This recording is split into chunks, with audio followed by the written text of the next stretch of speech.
Shalom Adonai! Salve povo, eu sou Zelote, estou de volta com os vídeos aqui no canal, trazendo para vocês mais um vídeo especial da nossa meta de inscritos. Hoje um vídeo sobre a Espanha, comemorando os 700 inscritos aqui do canal. Já estava até meio esquecido, já faz tempo que eu não faço vídeo aqui, né? Depois de um período aqui com problemas técnicos, finalmente estou de volta. Já estava sentindo saudades de vocês depois dessas minhas férias forçadas. Mas hoje estou de volta e com vídeo especial. Claro que estamos atrasados, estamos em quase 800 inscritos, mas mesmo assim vou trazer tudo aqui, colocar em dia para vocês aos poucos. Claro que esse vídeo é o último do ano, né?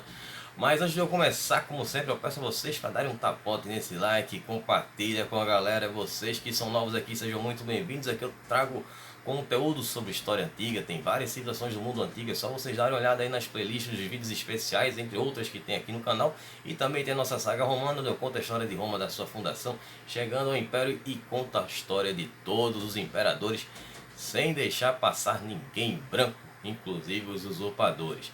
E também me sigam lá no Instagram para ficar sabendo das novidades do canal. Caso não tenha um problema com esse, então continue ali me comunicando com vocês pelo Instagram para atualizar vocês das notícias, da situação aqui no canal.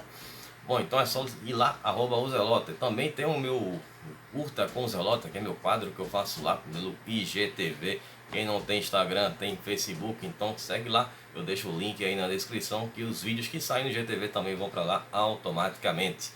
Beleza? Então vamos lá. Se eu esqueci de alguma coisa eu falo no final, se eu lembrar também.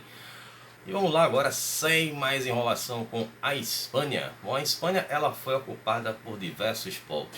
Nós tínhamos ali os povos que não eram indo-europeus, como os aquitênaros e os iberos.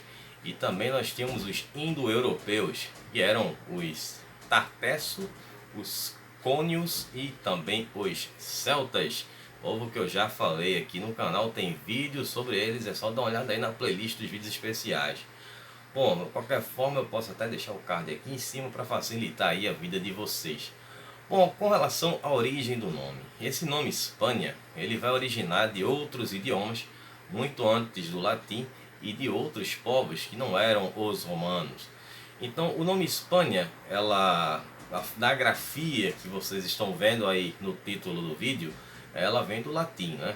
E já era conhecida a Espanha pelos gregos como Ibéria. Os gregos conheciam praticamente tudo ali no mundo antigo, né? Todas as civilizações que eu tenho falado aqui, os gregos já conheciam e já chamavam eles de alguma forma.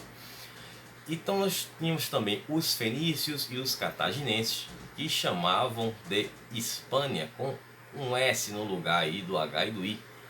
Uma grafia que eu vou deixar aí para facilitar para vocês. E significa terra oculta. Interessante isso, né? Então tem outras versões também do fenício que chamava de Hispanim, que significaria ilha de coelhos.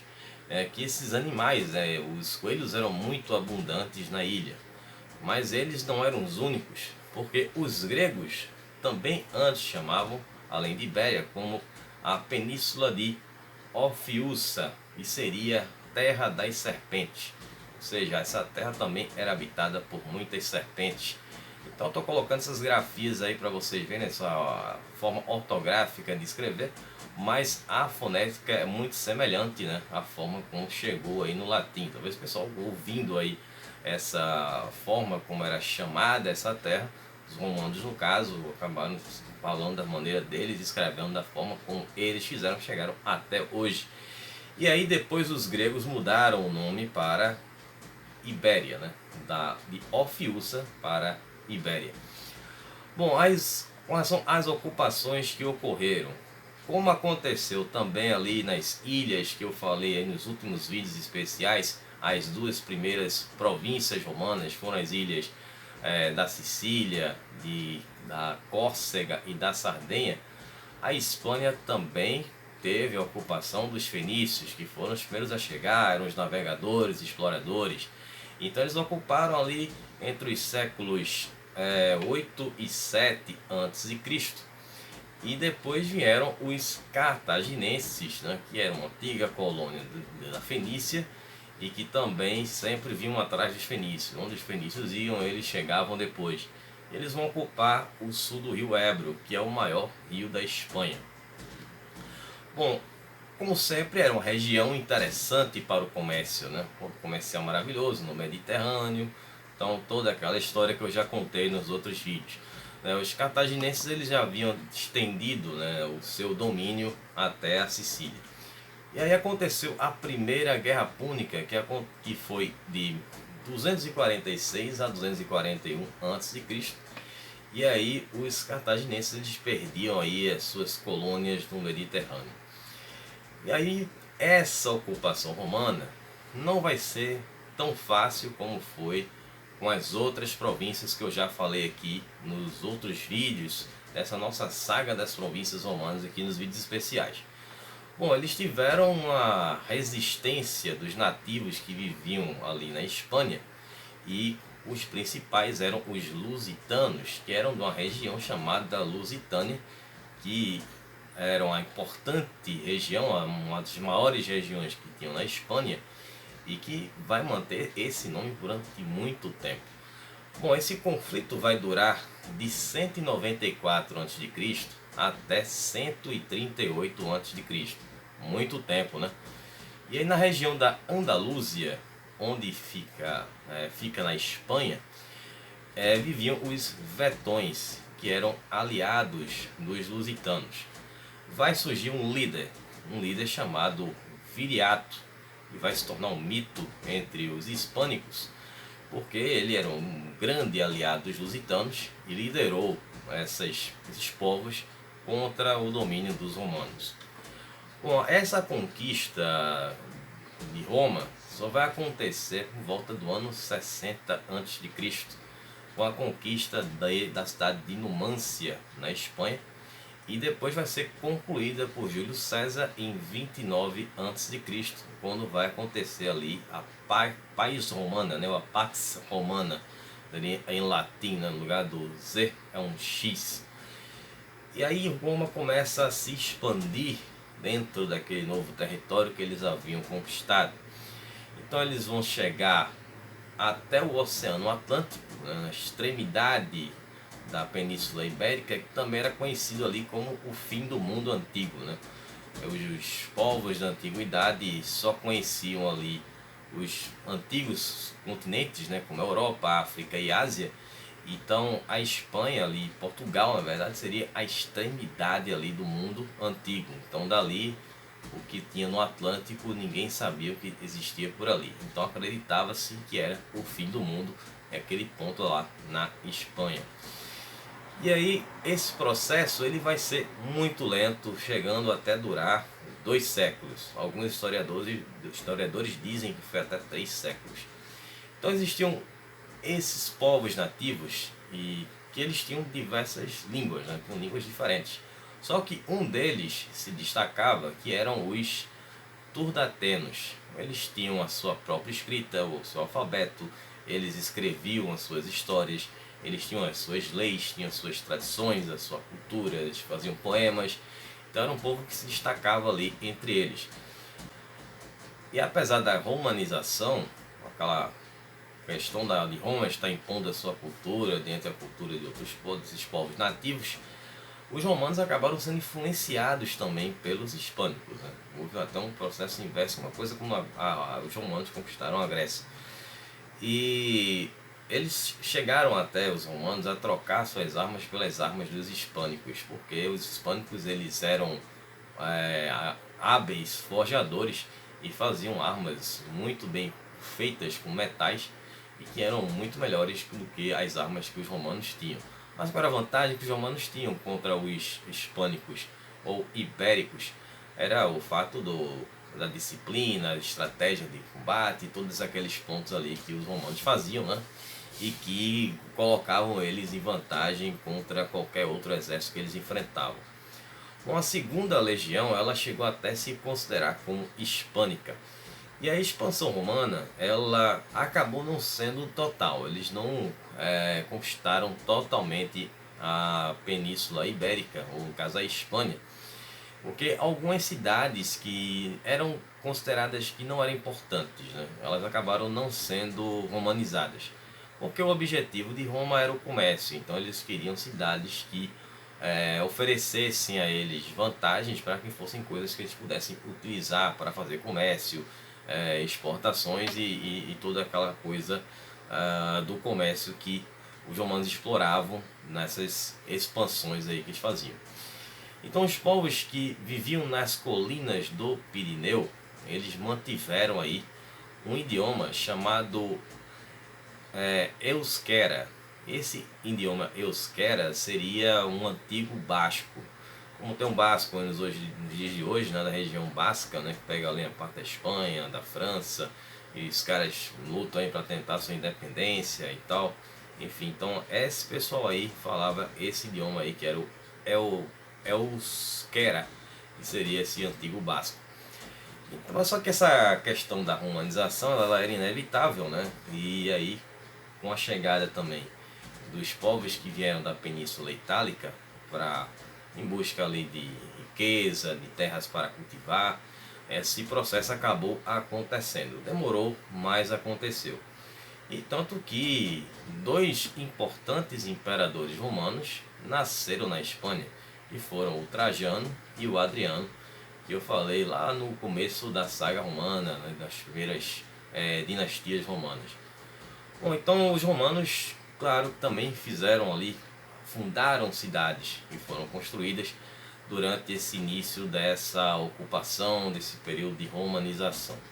Existiam cidades grandes que foram construídas pelos nativos da Espanha, mas algumas delas foram destruídas e transformadas em aldeias como forma de punição pela resistência que eles tiveram a essa ocupação de Roma.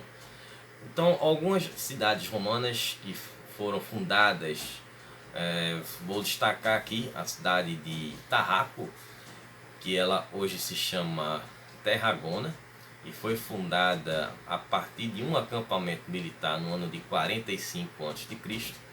A cidade de Emerita Augusta, que hoje se chama Mérida, que fica na Espanha, também foi fundada em 25 a.C.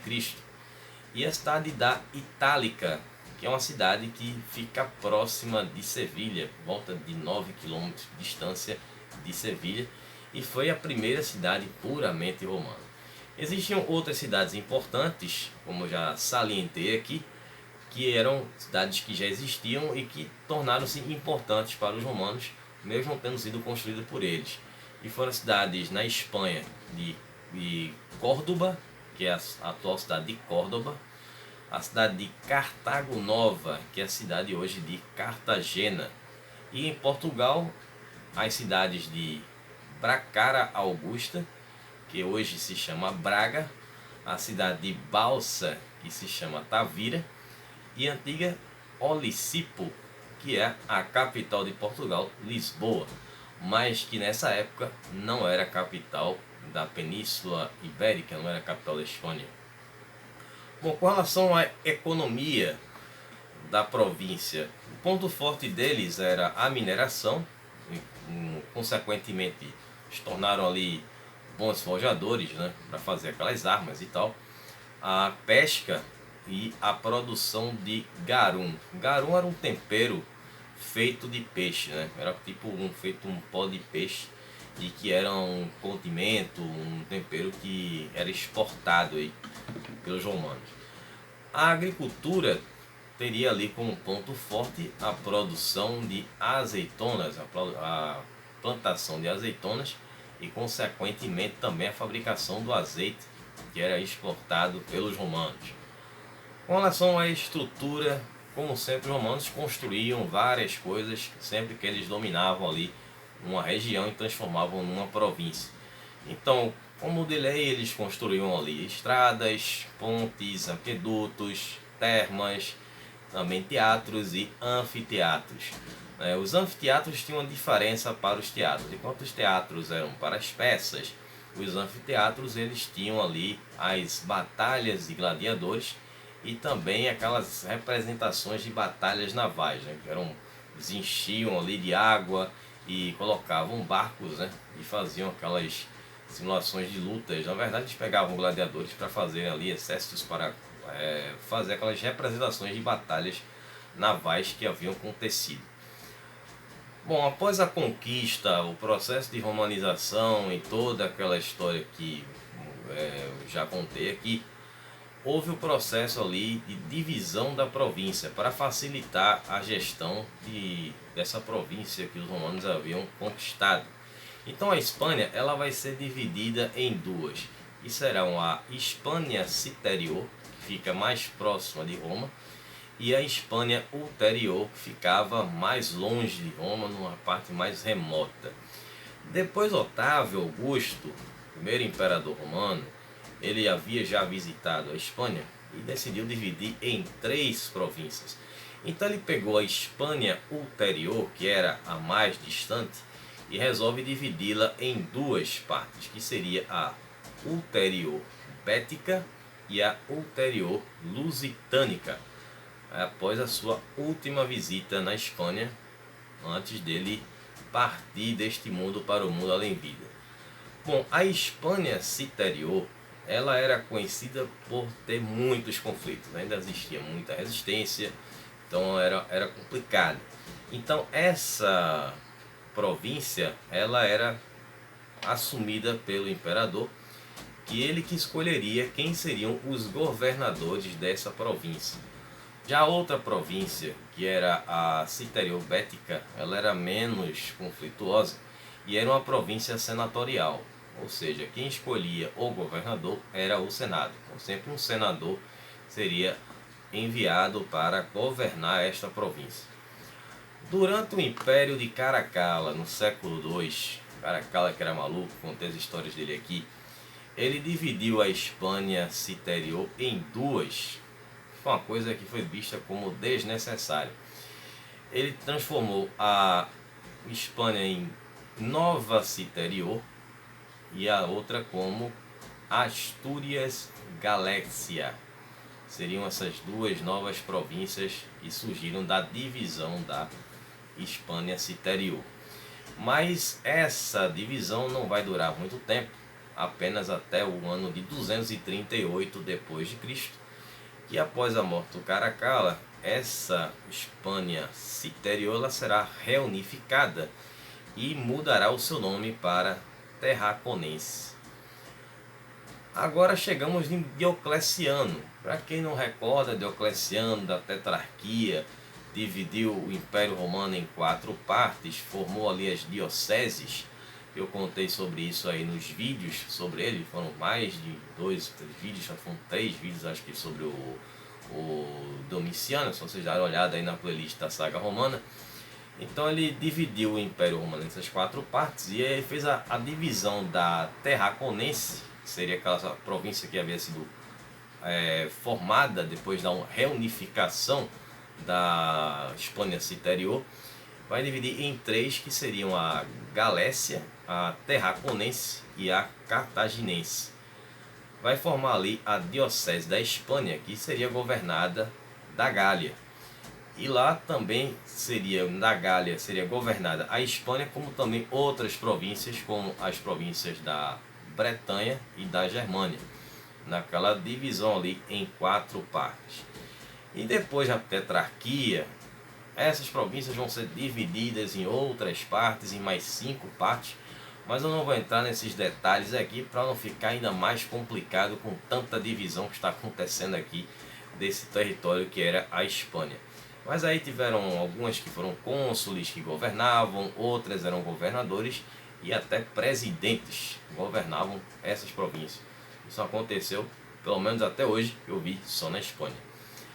Bom, e aí chegamos a um momento que vocês estão bem familiarizados na nossa saga romana, que foi a invasão gótica, que aconteceu quando os godos, os visigodos, os vândalos, todos eles foram expulsos de onde estavam na Trácia pelos hunos e saíram vindo para o lado do oeste, chegaram até Roma, saquearam Roma, foram para a Gália, aqueles saques de 410, 455, e aí chegaram na Gália e desceram até a Espanha. Então ali vieram alguns desses povos, né, que foram não só os visigodos e os suevos, como também vieram os vândalos. Todos eles vieram para a Espanha. E aos visigodos eles conseguem subjugar os suevos, conquistando a parte que os suevos haviam dominado, e na sequência eles expulsam os vândalos e acabam mandando os vândalos lá para a África. Eles vão para a África e na África eles conquistam Cartago e também a Sicília. E essas histórias todas a gente tem visto aí na saga romana, tanto do lado nas histórias do lado do Oriente como do lado do Ocidente. Enfim, todos aí estão nesses últimos vídeos que eu tenho feito da saga romana. E aí os visigodos eles vão permanecer na Espanha até a chegada dos mouros em 711, que eles vieram pela região do Estreito de Gibraltar, a parte que aproxima ali a Espanha do Marrocos, e aí eles atravessaram e chegaram à Península Ibérica, onde lá eles conseguiram conquistar em menos de 10 anos. Nos 3 primeiros anos de invasão, eles já haviam conquistado quase todo o território da Península Ibérica, ou seja, no caso da Espanha aqui, era como era chamada naquela época. O que facilitou esse domínio dos mouros na Península Ibérica, que isso vai também influenciar diretamente na história do Brasil, não tão diretamente, mas vai ter muita influência sim nessa história do descobrimento do Brasil, da chegada dos portugueses no Brasil e tal, foi uma campanha de desarmamento que os visigodos fizeram para que nenhum cidadão romano portasse arma ou pudesse montar um exército. Os mouros eram muito numerosos, um exército muito grande, guerreiros hábeis que lutavam no deserto e tal. Eles já eram muçulmanos, então eles chegam até lá, a Península Ibérica, e tem essa facilidade, né, de conquistar por conta desta campanha que os visigodos haviam feito de desarmamento. Então os visigodos não tinham capacidade para se defender desse exército muito numeroso que era o exército dos mouros. E aí a Península Ibérica vai ser ocupada pelos mouros durante 8 séculos, né? Exceto a região da Astúrias, que era uma parte que ficava nas montanhas. Ali vai ser a resistência da Espanha, mas que vai se manter, e a partir de lá haverá a reconquista da Península Ibérica com a ajuda dos Templários. Então essa é uma história para um outro vídeo aí mais à frente, que poderei estar trazendo para contar para vocês aqui no canal. E no próximo vídeo estarei trazendo a história do Olíbrio e do Glicério, 2 imperadores que estiveram aí nessa fase final, nessa reta final da nossa saga romana. E talvez eu traga mais um aí, vamos ver, dependendo aí do tamanho, mas esses dois aqui tem uma história muito curta, principalmente o Olíbrio, que eu falei muito sobre ele aí nesses últimos vídeos. Então eu gostaria de aproveitar esse final do vídeo para desejar a todos um feliz 2020 e todos tenhamos um ano maravilhoso, com muitas conquistas, com muita saúde e coisas muito boas aí para todos nós. E claro, eu gostaria de agradecer a todos vocês que têm me acompanhado aqui no canal, quem está desde o começo lá em 2018, o pessoal que me acompanhou durante todo o ano 2019, o pessoal que se inscreveu agora, quem está se inscrevendo agora neste momento também. Muito obrigado a vocês que têm me motivado bastante com tantas mensagens muito legais. E mesmo nesse período que eu estava aí sem fazer vídeo, eu estava aqui respondendo os comentários. Poxa, isso me deixa muito feliz, muito motivado para estar fazendo mais vídeos para vocês. Então no próximo vídeo estarei voltando logo depois do Réveillon, não na quarta-feira, porque o pessoal vai estar todo mundo ainda da ressaca após o Réveillon. Estarei voltando, acredito, talvez na sexta ou no sábado, eu vou ver aqui e avisarei para vocês lá pelo Instagram. Por isso é importante me seguirem por lá, ficarem sabendo aí das novidades do canal, beleza? Então, um abraço do Zelota, um feliz 2020 e estou muito feliz de estar com vocês novamente. Falou pessoal, até lá!